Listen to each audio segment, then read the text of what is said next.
Camerounaises, Camerounais, mes chers compatriotes,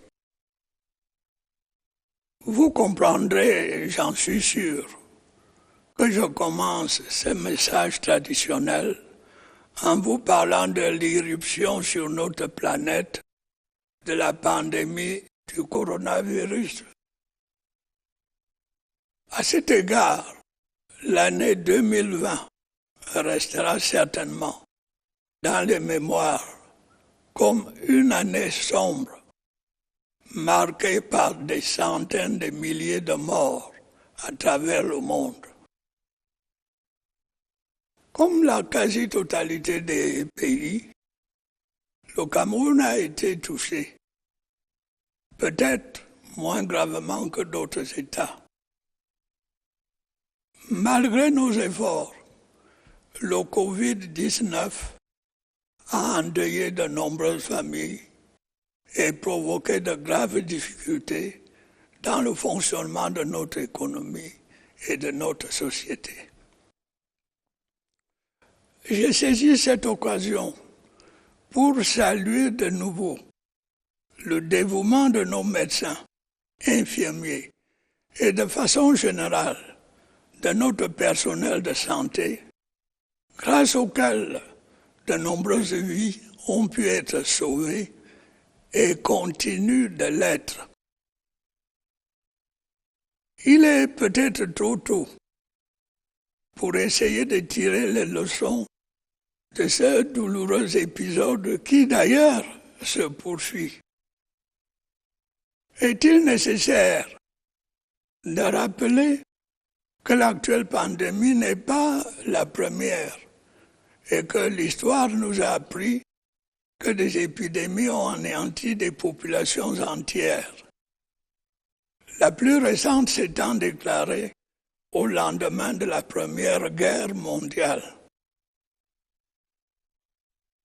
Faut-il y voir la responsabilité de l'homme, coupable d'exploiter sans modération les ressources naturelles de la planète et de se livrer sans cesse à des conflits générateurs de massacres et de maladies, ainsi qu'à des expériences pour développer des armes nouvelles.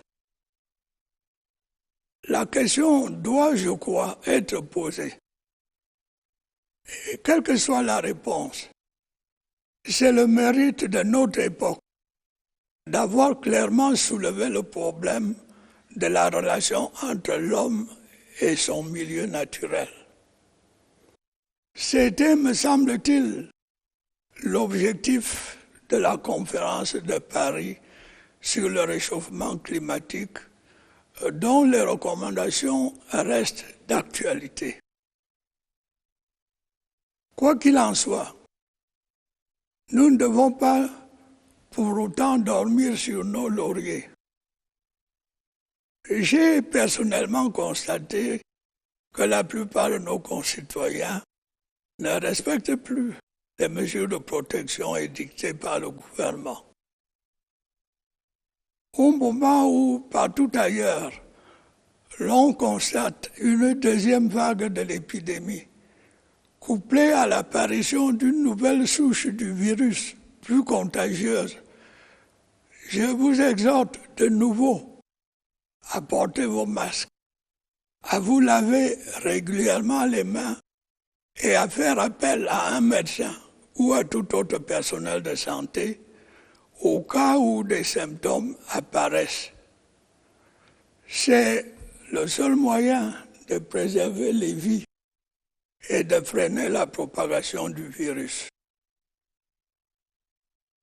Mes chers compatriotes, l'attention que nous avons dû porter à la situation sanitaire ne nous a pas empêchés de nous consacrer aux autres tâches essentielles liées à la gestion de notre pays, c'est-à-dire assurer la sécurité et la paix sur toute l'étendue de notre territoire national, consolider notre processus démocratique, enfin poursuivre la réalisation de notre programme de développement sur les plans économiques, social et culturel.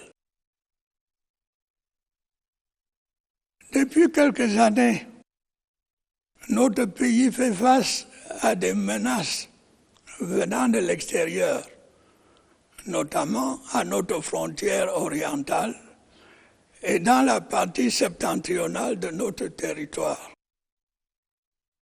Dans le premier cas, il s'agit de bandits de grand chemin, attirés par des proies faciles que constituent les paisibles éleveurs et leurs troupeaux. Dans le second, ce sont désormais des raids isolés de Boko Haram ou des tentatives d'attentats suicides confiées à des adolescents. La vigilance et l'action efficace de nos forces de défense et de sécurité ont fait diminuer sensiblement les actes de ces criminels. La situation est différente dans nos régions du nord-ouest et du sud-ouest, où des groupes armés entretiennent un climat de terreur et d'insécurité. C'est ainsi que, périodiquement, ils attaquent des communautés isolées et également des établissements d'enseignement pour dissuader les parents d'y envoyer leurs enfants. La liste est déjà longue des exactions et des crimes qu'ils ont commis. L'un des plus odieux est celui qui a eu lieu récemment à Kumba et qui s'est soldé par la mort de 7 écoliers et des blessures infligées à plusieurs autres. Ce crime qui choque la conscience humaine ne restera pas impuni. Tous les coupables seront recherchés sans relâche et traduits devant la justice. D'ores et déjà, l'opinion publique, et particulièrement celle de nos 2 régions concernées, peut se rendre compte, si ce n'est déjà fait, que ces soi-disant sécessionnistes ne sont en réalité que des assassins, et qui plus est, des assassins d'enfants innocents. C'est peu dire que la tuerie de Kumba a suscité l'indignation générale. C'est le moment pour moi d'en appeler une fois de plus à la responsabilité des pays amis qui hébergent les commanditaires et des organisations qui financent et animent par divers canaux les bandes armées dans les régions du nord-ouest et du sud-ouest. Tous ceux qui, au terme des enquêtes, seront identifiés comme donneurs d'ordre ou complices de ces crimes odieux devront répondre de leurs actes. Autant, notre gouvernement n'a jamais cessé d'apporter la preuve de sa volonté d'ouverture et de dialogue, en libérant par exemple de nombreux ex-sécessionnistes et en facilitant leur réinsertion dans la société. D'autre part, après la tenue du grand dialogue national, il a accéléré la mise en œuvre d'une ambitieuse politique de décentralisation qui comporte notamment, pour nos régions du nord-ouest et du sud-ouest, l'accession à un statut spécial tenant compte de leurs spécificités et de leurs aspirations. Et j'exhorte de nouveau les enrôlés dans les bandes armées à sortir de brousse et à regagner les centres de désarmement, de mobilisation et réintégration DDR, afin de retrouver, comme leurs autres jeunes compatriotes, une vie normale. L'insécurité dans les régions du nord-ouest et du sud-ouest n'a que trop porté préjudice à notre pays.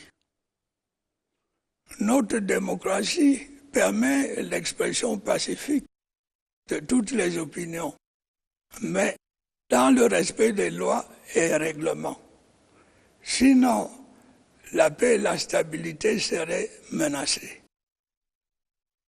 C'est le lieu de se féliciter de l'attitude patriotique de ceux de nos concitoyens du Nord-Ouest et du Sud-Ouest qui, non seulement coopèrent de plus en plus avec les forces de défense et de sécurité, mais aussi entreprennent de lutter courageusement contre ces bandes armées. Ils ont pris conscience que ces gens-là n'agissent pas dans l'intérêt des populations. Je voudrais également saluer ici la bravoure de nos forces de défense et de sécurité qui n'ont pas failli à leur devoir de protection de l'intégrité du territoire national, des personnes et des biens. Elles méritent le respect et la considération de tous. Je les encourage à persévérer et à demeurer une force républicaine respectueuse des droits humains. Par ailleurs, l'on doit regretter que quelques-uns de nos compatriotes, regroupés autour d'une personnalité dont les ambitions avaient été déçues lors de la dernière élection présidentielle, aient profité des difficultés sécuritaires et sanitaires pour tenter de susciter une insurrection, faussement appelée marche pacifique. Grâce à la maturité du peuple camerounais, ces marches ont heureusement été peu suivies. Est-il vraiment nécessaire de rappeler qu'en démocratie, l'accès aux responsabilités politiques est assuré par la voie des urnes et non par la rue, par certains médias ou par les réseaux sociaux?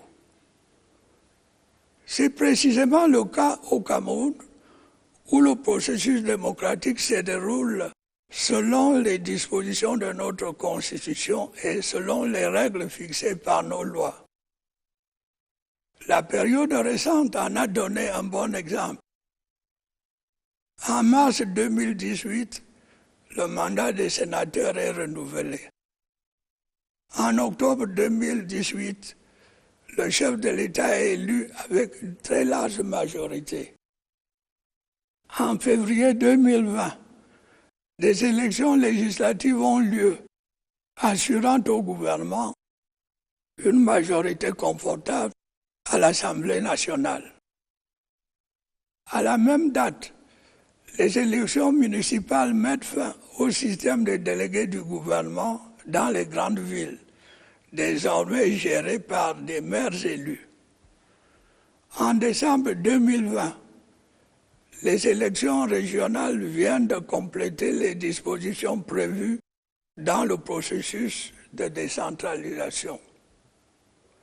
Ainsi se confirme chaque jour davantage notre volonté politique de mener à bien le projet démocratique répondant aux souhaits véritables du peuple camerounais, projet initié dès mon accession à la magistrature suprême et qui a conduit quelques années plus tard à l'institution du multipartisme. À ceux qui critiquent les imperfections de notre démocratie, je réponds que nous n'avons eu que quelques décennies pour la mettre en place. Les grands pays démocratiques, de leur côté, n'y sont parvenus qu'au terme plusieurs siècles, marqués par des révolutions, des guerres civiles et même des épisodes de dictature.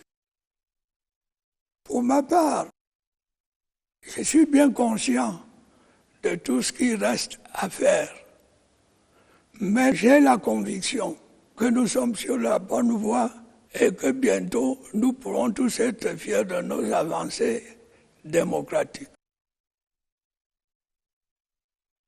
Mes chers compatriotes,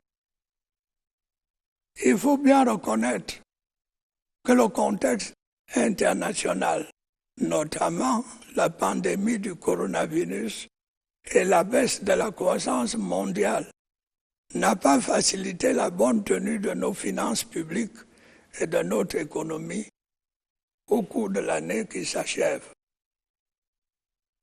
Tout en maintenant nos objectifs de croissance, nous avons dû prendre des mesures de consolidation budgétaire et de soutien à l'économie afin de passer le cap difficile et de rendre possible une politique de relance en 2021. C'est ainsi qu'il a été décidé de finaliser les projets qui concernent le championnat d'Afrique des Nations 2021 et la Coupe d'Afrique des Nations de football de 2022, de poursuivre la mise en œuvre des plans de reconstruction et de développement des régions du Nord-Ouest et du Sud-Ouest, ainsi que de l'extrême Nord. Malgré ces efforts, il est prévisible que notre taux de croissance, qui s'était stabilisé autour de 4% au cours des dernières années, subisse une nette érosion en 2020 et que l'inflation reparte légèrement à la hausse. L'impact du ralentissement de l'économie mondiale et l'évolution de notre situation nationale, notamment en ce qui concerne l'augmentation des dépenses de sécurité, y ont sans doute contribué. Néanmoins, il apparaît qu'en dépit des difficultés, l'économie camerounaise a conservé une certaine capacité de rebond. Grâce à l'appui de nos partenaires internationaux et dans l'hypothèse d'un recul de la pandémie, il est alors permis de penser qu'une reprise est possible dans les mois à venir. Dans cet esprit, je voudrais maintenant appeler votre attention sur le lancement récent de notre stratégie nationale de développement, SND, qui remplace le document de stratégie pour la croissance et l'emploi, DSCE, arrivé à son terme. La stratégie nationale de développement définit les grands axes de notre planification jusqu'en 2030. Ce document tire les leçons des expériences passées et fixe de nouveaux objectifs pour la décennie à venir, notamment une transformation structurelle de notre économie et un développement inclusif. Il conviendra donc de passer à la vitesse supérieure pour lutter contre la pauvreté, le chômage et la persistance du secteur informel. Il faudra également s'efforcer d'atteindre un taux de croissance de 8% en procédant à une transformation structurelle de notre économie et en améliorant l'efficacité de la dépense publique. Ainsi, nous conserverons toutes les chances de parvenir à l'émergence à l'horizon 2035. Bien entendu, nous poursuivrons par ailleurs la mise en œuvre de notre politique de développement social qui a été définie au début du septennat en cours, qu'il s'agisse de l'emploi des jeunes, de l'éducation, de la santé et de la famille.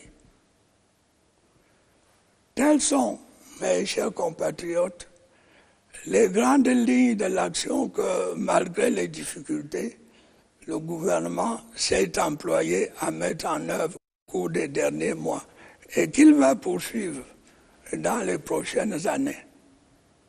Celles-ci seront cruciales pour notre marche vers l'émergence.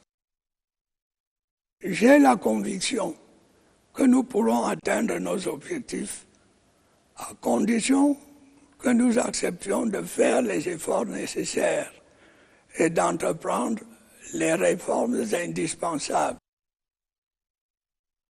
Camerounaises, Camerounais, mes chers compatriotes, l'année qui s'achève n'a pas été une année facile. Nous avons dû relever de nombreux et importants défis. Nous devons rester, comme par le passé, unis et déterminés. Le peuple camerounais a toujours montré qu'il était à la hauteur des enjeux qui le concernent. Il faut s'en féliciter. Bonne et heureuse année à toutes et à tous. Vive la République, vive le Cameroun.